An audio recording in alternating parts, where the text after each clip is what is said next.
demonstração de força nesta altura do campeonato. Camaradas, antes de ir à minha intervenção, apenas dizer que a nossa luta vive de memória.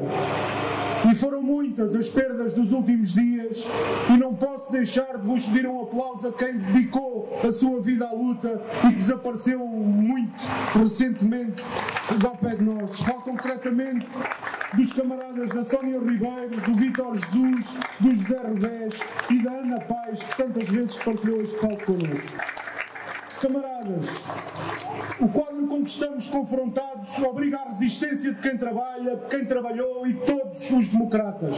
Estamos perante o mais nocivo ataque à administração pública desde que vivemos em democracia, preparando-se o atual governo do PSD-CDS para pôr em prática um programa de governo com uma única linha orientadora: terraplanar o Estado Social e as funções sociais do Estado. É em nome de uma suposta modernização que este governo e os seus aliados se preparam para escancarar a porta do Estado ao setor privado.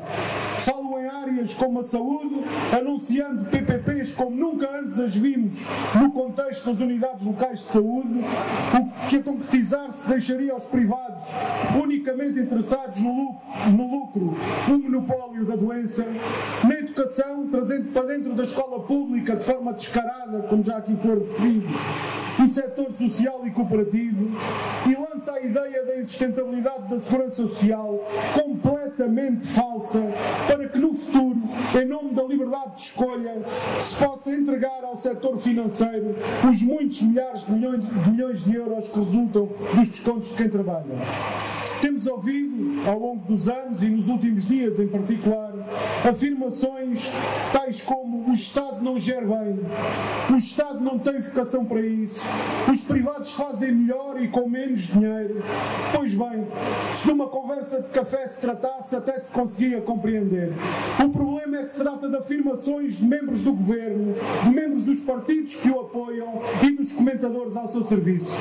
Camaradas, se quem nos governa considera que o setor privado faz melhor trabalho do que o Estado devia fazer em relação a si próprio, tem muito bom remédio. Assuma de uma vez por todas que está ao serviço do capital e arranje emprego numa multinacional. Deixe de nos infernizar a vida e de utilizar os recursos do país para favorecer quem já muito tem. Camaradas, a verdade é uma coisa muito chata para esta gente e é precisamente por isso que não devemos deixar de a dizer. É ou não é verdade que com apenas 4,3% da rúbrica aquisição de serviços o Governo podia pagar o aumento salarial que exigimos?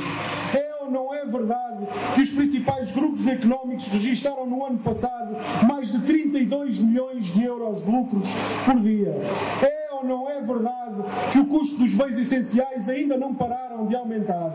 É ou não é verdade que há muitos milhares de trabalhadores, entre eles trabalhadores da administração pública, que trabalhando não conseguem pagar as contas e ter uma habitação digna? É ou não é verdade que cerca de 90 mil trabalhadores da administração pública continuam a ter vínculos precários? É ou não é verdade que os benefícios fiscais anunciados privilegiam muitíssimo mais as grandes empresas e grandes grupos económicos do que quem trabalha? É ou não é verdade que o financiamento da escola pública está abaixo de todas as recomendações internacionais? É ou não é verdade que metade do orçamento da saúde vai já para o setor privado hoje? Camaradas, contra factos não há argumentos. Este, à semelhança dos governos que o antecederam, é um governo ao serviço do capital, não ao serviço do país, e não temos que ter medo nem vergonha nenhuma de afirmar isto em todo lado, principalmente junto dos trabalhadores que representamos. Em vez de dar respostas aos problemas dos trabalhadores, o Governo deixa-se embalar em mitos e campanhas da extrema-direita, tentando virar trabalhadores contra trabalhadores e, com isso, ganhar espaço para implementar as políticas desastrosas que constam do seu programa. Uma delas, muito bem aqui ilustrada pelo nosso camarada Secretário-Geral da FENPROF. Como se isso não bastasse, em total subserviência a interesses que não são os do país, sugere aumentar os gastos com defesa. Qual defesa, camaradas? O dinheiro, os muitos milhares de milhões anunciados, são para a guerra. E a guerra, qualquer guerra, tem sempre o mesmo resultado. À custa detrimento dos já muito poderosos, morrem os nossos filhos, os filhos dos trabalhadores, e devastam-se países inteiros. Por isso continuamos a afirmar: paz sim, guerra não. Paz sim, guerra não. Paz sim, guerra não. Paz sim, guerra não.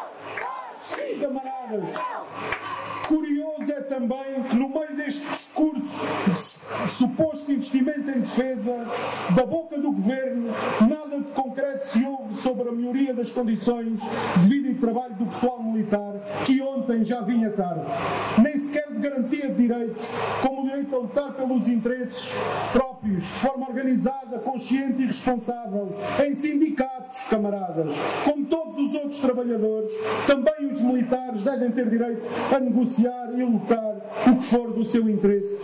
E por isso mesmo uma grande saudação às associações profissionais de militares que hoje se juntam a nós. No programa do atual Governo há um vasto conjunto de pérolas que ilustram muito bem o que desejam.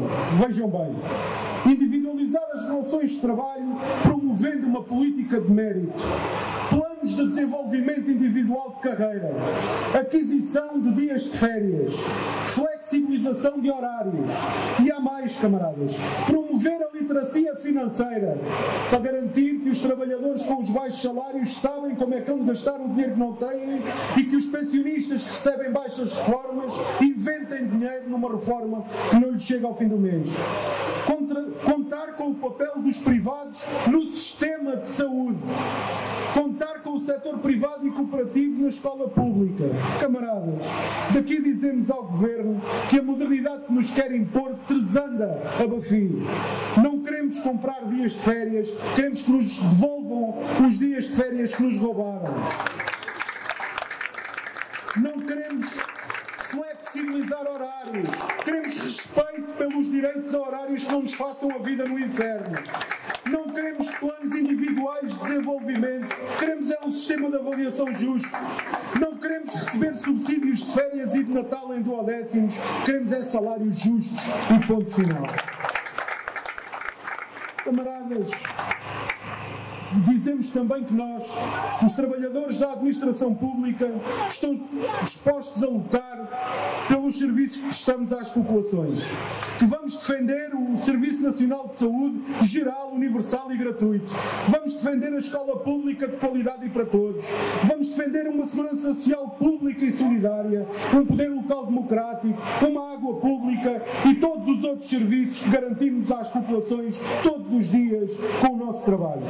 E, camaradas, antes de me calar, deixar esta afirmação: o que a população e os trabalhadores merecem é que se cumpra a Constituição da República Portuguesa. Não precisamos de outra, não precisamos de remendos, precisamos que cumpram a que existe. Hoje vivemos um grande momento de afirmação deste coletivo que é a Frente Comum.